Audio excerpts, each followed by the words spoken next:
todos recordamos que en el inicio de la civilización occidental hay un relato fundacional que es el que nos transmite Homero en la Odisea. Ahí tenemos dos personajes que se parecen mucho. Son dos grandes líderes, dos reyes, Agamenón y Odiseo. Los dos están en Troya, los dos vencen y los dos vuelven a casa. Pero cuando Agamenón vuelve, no encuentra acogida. Lo dejamos así. Y Ulises, que tarda muchísimo más en volver, sin embargo, sí encuentra acogida. Podríamos decir que lo que ellos hacen como líderes en su empresa, la empresa de conquistar Troya, es más o menos lo mismo, ¿no? Los dos triunfan, los dos son grandes líderes, pero en su casa, digamos, en su dimensión personal, ahí no es lo mismo. Entonces, ¿qué pasa ahí? ¿Qué puede decir un filósofo sobre esto? Javier, ¿qué te parece? ¿Qué dirías tú de esto?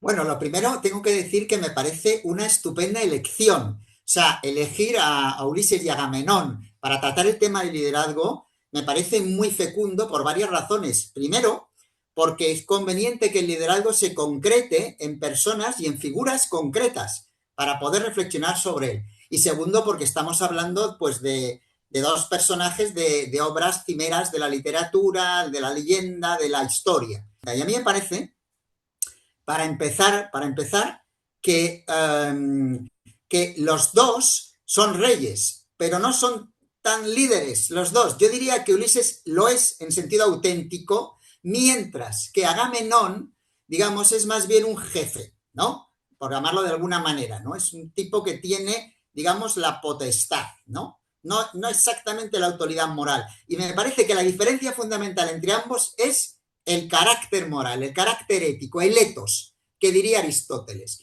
Porque mientras que Agamenón es una persona que tiene un carácter moral, se ha hecho a sí mismo un materialista muy egoísta, afán de dominio sobre todos y todo. En cambio, Ulises tiene, aunque por supuesto Ulises comete errores, pero, como todos nosotros, pero tiene una actitud de fondo diferente. Él es una persona que al menos está abierta, digamos, ¿no? A unas relaciones diferentes de las que tiene Agamenón. Bueno, Javier ha llevado esto a la cuestión del liderazgo, porque eres director del grupo de liderazgo ético del IOC. ¿Eso qué es? Cuéntanos. Bueno, pues se denomina también formalmente Observatorio Español para el Liderazgo Ético, ¿no?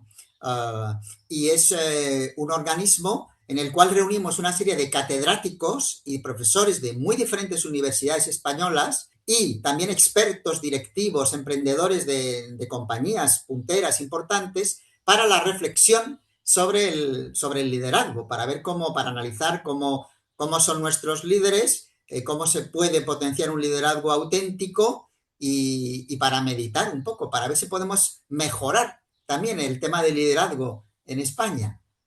El IOC Ah, es el Instituto Oficial de Cumplimiento, ¿no? De Oficiales de Cumplimiento, que es una entidad dedicada pues a lo que es el compliance o el cumplimiento, que se trata de cumplir las normas éticas y jurídicas de las organizaciones. hay una cuestión que tú has mencionado y que realmente la que es más interesante y es que se puede triunfar en la función de liderazgo y sin embargo fracasar personalmente. Eso significa que hay una ruptura.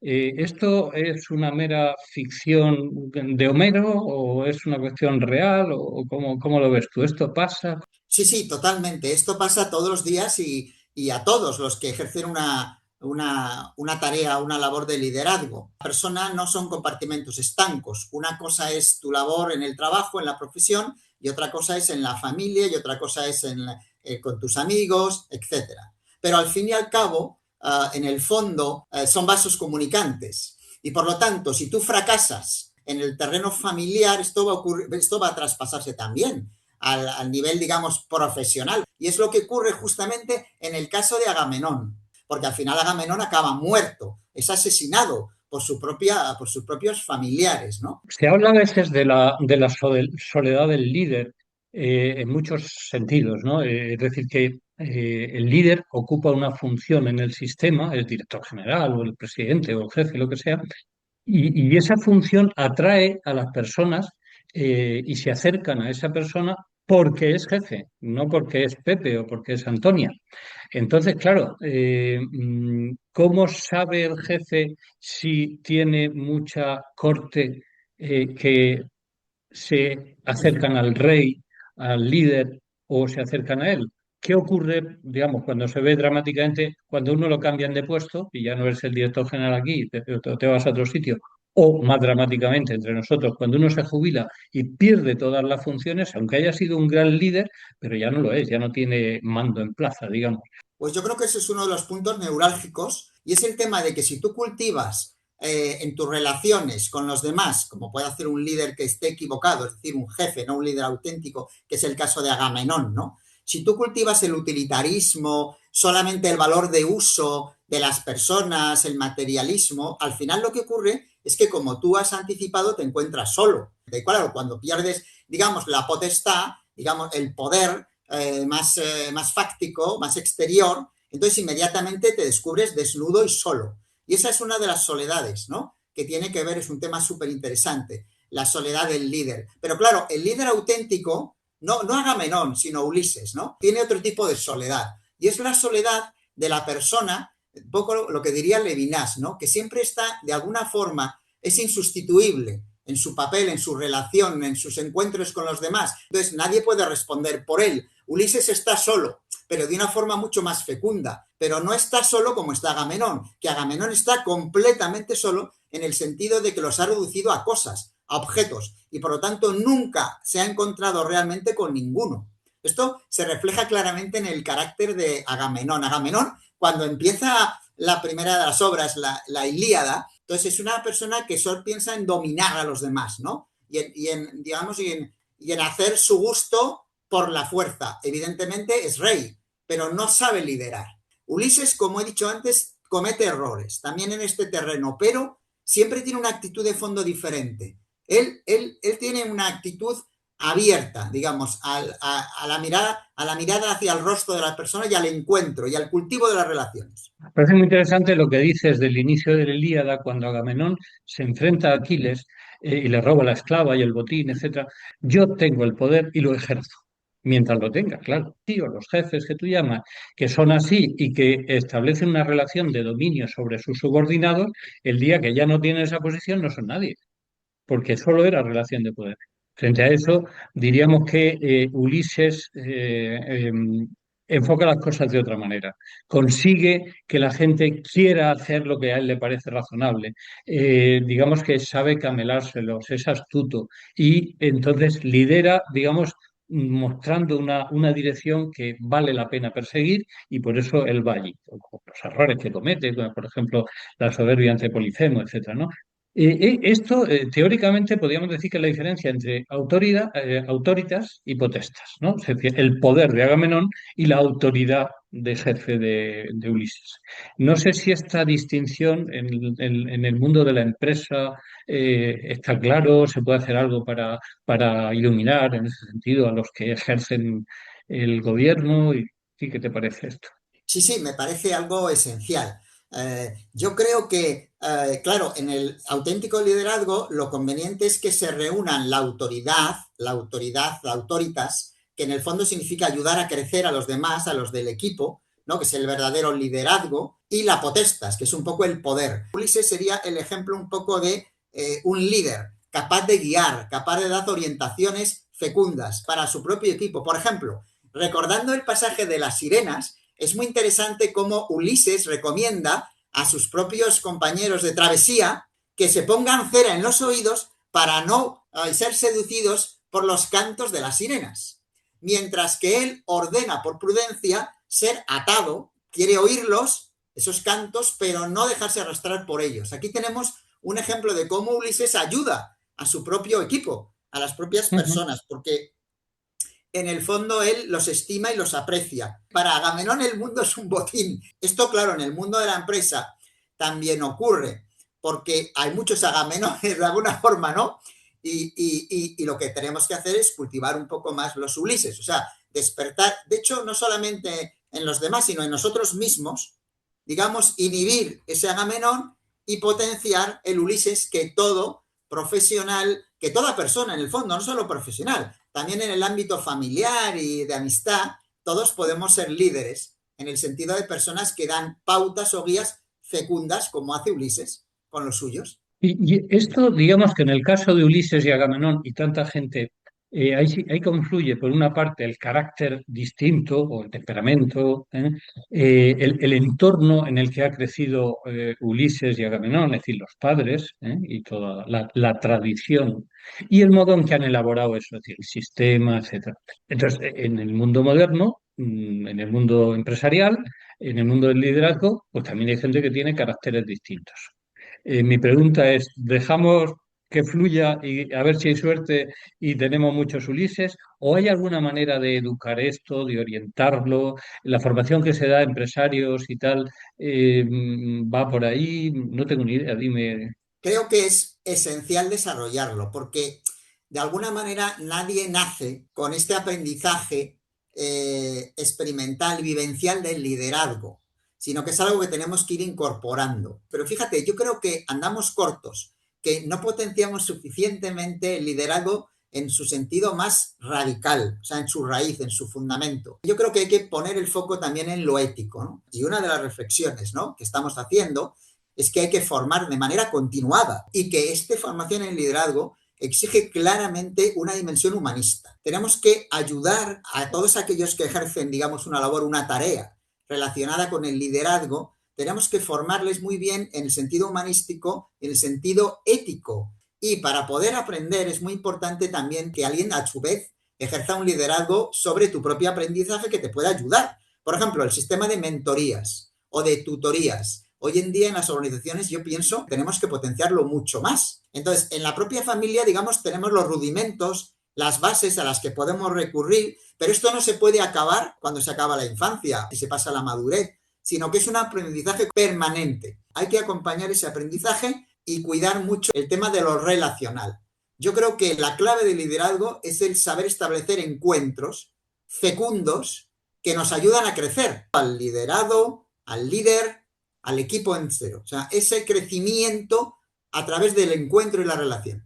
A mí me parece muy interesante también porque yo comparto esa visión y me parece que es lo que hay que hacer y que la visión humanista, que en definitiva no consiste en leer muchos libros antiguos, leerse a Homero, sino aprender de la vida y de mi vida.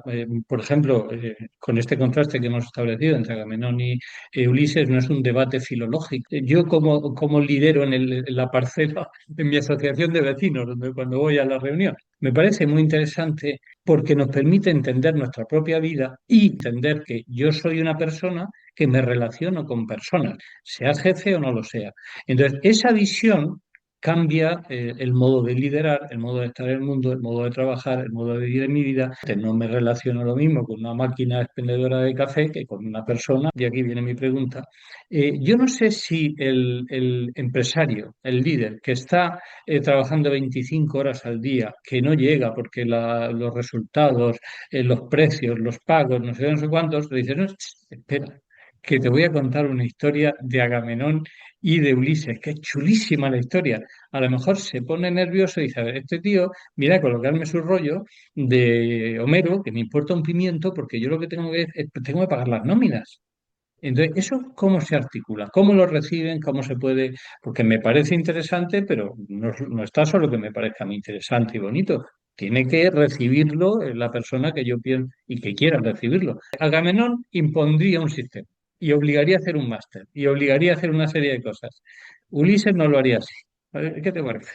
Claro, claro. Creo que la forma es evidentemente mediante la convicción. Igual que Ulises convence, digamos, a su equipo. Y de hecho Ulises es respetado desde el principio en la Ilíada y él es tenido incluso por sus adversarios como una persona valiosa. Y eso haría yo también con los dirigentes actuales, o eso estamos intentando hacer. Claro que ellos tienen un montón de tareas, un montón de ocupaciones y andan escasos de tiempo, pero también es verdad que para poder formar a una persona ha de destinar al menos un tiempo mínimo en cuanto a cómo introducir las humanidades en los programas de liderazgo. Eso ya es un arte, digamos, de cada programa, de cada persona, de cada equipo. Pero la fecundidad de esto no se tiene por qué ver a priori, o sea, de entrada. Tiene que haber una relación de confianza pero es muy importante el entorno en el que vive el líder actual es muy exigente, que está cargado de funcionalismo, o sea, está cargado de utilitarismo. Y entonces, esa especie de interpretación que tú has hecho, de que él va a decir, pero esto para qué me sirve y tal, no sé qué, de entrada, es que ocurre mucho. En cambio, la formación de valor exige, lógicamente, otro tipo de actitudes. Una actitud de apertura que tiene que ver también con la atención, con prestar una atención profunda a las cosas. Y eso, evidentemente, pues es un compromiso de la propia persona libremente, a la que tú le propones algo y ella tiene o no, digamos, tú la invitas. De hecho, el líder más eficaz es el líder más cercano. O sea, el ejemplo que ponías tú de los vecinos, de la familia, de los amigos, ¿no? Quien más nos influye probablemente no es el líder que está ahí lejos y que lo vemos a una cierta distancia, sino el más cercano en el día a día, ¿no? Pero esa actitud de fondo que estamos tratando nosotros, evidentemente no se improvisa. Eso hay que desarrollarlo paso a paso y exige un cierto tiempo, ¿eh? Y una maduración. Un asunto que me ha sugerido lo que hemos hablado antes de la distinción entre autoridad y potestad, es que autoridad, autoritas, tiene que ver con autor. El autor es el autor de una novela es el que escribe la novela, es decir, el que pergeña una serie de estrategias y cosas a partir de sí mismo, mientras que el poder no es a partir de sí mismo, sino es a partir de una estructura. Entonces, Agamenón se apoya en la fuerza de la estructura, del sistema que le ha proclamado rey y, por tanto, tiene capacidad de cortar la cabeza a quien sea, de desterrar, de declarar la guerra, etcétera, etcétera.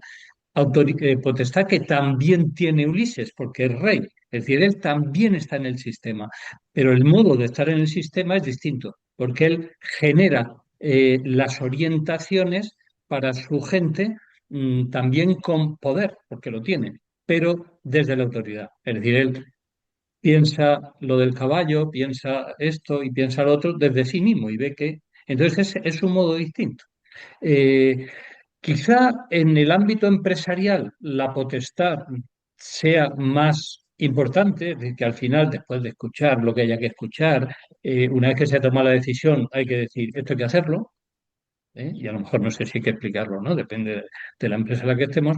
Mientras que en el ámbito privado, en el ámbito del hogar, donde está Penélope y está Clitemnestra, quizá ahí la potestad no tiene ningún sentido y Agamenón no ha sabido salir de ese papel, mientras que Ulises sabe cambiar precisamente porque articula todo desde sí mismo. Es autor. ¿Qué te parece a ti esto? Y por tanto, ¿qué reflejo podría tener eso en la formación de los empresarios, ver la propia casa, los propios amigos, como ámbitos distintos donde se despliega lo que yo soy? ¿Qué Sí, te me parece a ti? parece, me parece interesantísimo que profundicemos en la relación entre potestas y autoritas. Ahora bien, yo pienso que una cosa muy importante a este respecto es que el poder no es malo. El asunto es cuando tú vives, digamos, esa potestad o esa relación tuya con el poder de una forma manipuladora. Es decir, cuando tú instrumentalizas todo lo que hay, por supuesto, tus relaciones, a tu equipo, las personas, las instrumentalizas de tal manera que ya no te relacionas de una forma fecunda con ellas. Si tú no creas esas formas de unidad, en el fondo, inmediatamente y desde luego a medio y largo plazo, tu propio poder va disminuyendo y después de ello, pues ¿qué va a quedar? ¿No? O le puede pasar cualquier cosa como le ocurre a Agamenón, que son los propios suyos los que los defenestran. Al contrario de lo que ocurre con Ulises, que su propio equipo le hace más grande, ¿no? Y vuelve a restablecerle su propia mujer, su propio hijo, Telemaco, etc. O sea, hay que compatibilizar poder y autoridad. Yo no diría que en el mundo del trabajo y de la profesión es más importante el poder que la autoridad. A mí me parece que los dos son muy importantes y deben ir de la mano. Y si tuviera que decir lo que sinceramente pienso, creo que el poder en el fondo tiene que ser generado, gestado, el poder realmente de cambiar a la persona, hacerla crecer desde la autoridad. Porque la autoridad, lo que decías del autor, también tiene que ver con augere, que significa también ayudar a crecer. O sea, me parece que tienen que ir perfectamente de la mano y que el fundamento en el fondo son esos valores que los demás descubren, que están presentes en tu propia vida, no solo en tu discurso, no solo en las palabras. Y bueno, a mí hay un texto, aparte de Agamenón y de Ulises y tal, ¿no? Muy interesante, que me parece otro auténtico tratado tratado de liderazgo. Ciudadela. Efectivamente, es un libro poco conocido porque, claro, El Principito o Tierra de Hombres o Piloto de o, no, o Golden Meal, cosas así son muy fáciles de leer. Este es un poco más árido, pero realmente trata la cuestión de la constitución del imperio. El imperio es la empresa, el imperio es el sistema que nos acoge y, por tanto, la inserción del individuo en esa empresa. Entonces, eso es muy interesante. Si quieres comentar algo, o lo dejamos para que lo descubra la gente. A mí me gustaría dar una clave sobre eso, ¿no? Y es que Vale. me parece que uno de los fundamentos del liderazgo que ejerce el rey, me parece que es a través de una clave fundamental que me gustaría mencionar, que es la del sentido. El rey insiste muchísimo en que lo importante es ayudar a los seres humanos desde el sentido de la existencia, de sus existencias concretas. Yo creo que no se puede dirigir equipos, no se puede en el fondo liderar sin un poquito de antropología, sin un poquito de conocimiento profundo. Ahí está también el valor del humanismo que hablábamos antes. Entonces a mí me parece que una de las claves, como explica muy bien Víctor Frankl en El hombre en busca de sentido, es ayudar al equipo a descubrir el sentido, digamos, de lo que hace, de lo que los reúne, de lo que los une, y ayudar a cada persona a descubrir el sentido de su propia existencia y su vocación. Yo creo que tenemos que liderar a través del sentido, liderar a través del propósito. En realidad, en Ciudadela dice todo eso que tú has dicho y dice, yo fundo el imperio para servir al sentido del individuo. Porque no basta darle un imperio, darle un sistema, darle una familia, darle una empresa. No basta dar. Hay que forjar al receptor. Y el imperio, el sistema, es para forjar al receptor y hacer que se abra y sea capaz de recibir el sentido, que ya estaba ahí. Aunque la jornada del líder, del empresario, sea muy larga, muy agotadora, llega un momento en que llega a casa. ¿Qué pasa ahí? Porque ahí ya no es jefe, ya no es nada. ¿Cómo ocurre ese? Le pasa a Agamenón, le pasa a Odiseo, que llegan a casa. ¿Esto qué pasa en el hogar? ¿Valen los mismos parámetros? ¿Cómo lo viven estos los empresarios? Porque tú tienes conexión con este mundo. Muy interesante eso, desde luego. Yo creo que es fundamental descubrir que tanto en el trabajo como en la familia, en el fondo, la persona siempre es persona y por lo tanto siempre tiene una identidad de persona y una dignidad, etcétera, etcétera. Pero evidentemente cuando más se nota esto, cuando más se descubre realmente a la persona, es en el entorno, digamos, más cercano, en el cara a cara, en el rostro a rostro, ¿no? Mirándola a los ojos. Y eso es más fácil en el entorno supuestamente familiar y de amistad más cercano. Yo diría que una palabra que puede resumir eso de que qué sucede, que dices tú, es la desnudez. Es que uno en la familia, de alguna manera uno está un poco más desnudo. Las caretas, las máscaras, todo eso de alguna forma se quiebra mucho, ¿no? Y entonces uno aparece transparentemente en su propio ser, en su propia identidad. Cuando ya se nos mira el rostro más de cerca, entonces aparecemos más visiblemente, más plenamente nosotros mismos, nuestra propia identidad, quiénes somos y cuáles son nuestros límites. Esto del límite me recuerda una cosa que he leído recientemente en Peggy, en el contexto de su obra, El Pórtico de la Segunda Virtud. Dice que Dios crea el día y la noche, las dos cosas. El día está hecho para que nosotros trabajemos, controlemos, organicemos, estemos en la empresa, y hagamos las cosas. Y con eso, ahí están nuestros límites que tú decías. Dice, llegamos hasta donde llegamos. Y digamos, cuando llegamos a casa de noche y cuando dormimos, ¿ahí qué ocurre? Pues que ese es el tiempo de Dios. O dicho de otra manera, el tiempo de las cosas que se solucionan, se resuelven al margen de lo que podemos. Es decir, la totalidad de nuestra vida, día y noche, hay una parte que es el día, donde nosotros bregamos, controlamos, llegamos a nuestros límites, pero a veces se resuelve cuando estamos durmiendo. Es decir, sin concurso nuestro, no controlamos. Y quizá en el ámbito de la familia, con mi mujer, con mis hijos, etcétera, ese ámbito sea más propio de la nocturnidad, desnudez que tú llamas. Es decir, yo no controlo. Y aceptar eso, aceptar que hay cosas y cosas importantes de nuestra vida que no están bajo nuestro control, que están más allá de nuestros límites, quizás sea una enseñanza importante. No sé, a ti, ¿qué te parece, Peggy? Uy, me encanta y me parece que eso que estás indicando tú tiene mucho interés también para el liderazgo, porque, bueno, Peri, como gran poeta que era, a mí me encanta su reflexión sobre la esperanza y efectivamente el que haya cosas que se escapan, digamos, a nuestro poder de acción y de manejo, precisamente no es que sea, digamos que la noche, que tú lo has descrito como la noche, no sería la dimensión puramente de la incapacidad humana, digamos, de la escasez, sino que también hay una riqueza, una fecundidad en la noche, y él lo hace a través de la esperanza, Peggy. Entonces, cuando uno tiene esa actitud de esperanza, noche y día y noche se enriquecen mutuamente. Una cosa es lo que tú puedes realizar y otra cosa es lo que tú puedes esperar. Y es que en el fondo el liderazgo tiene mucho de noche, ¿eh?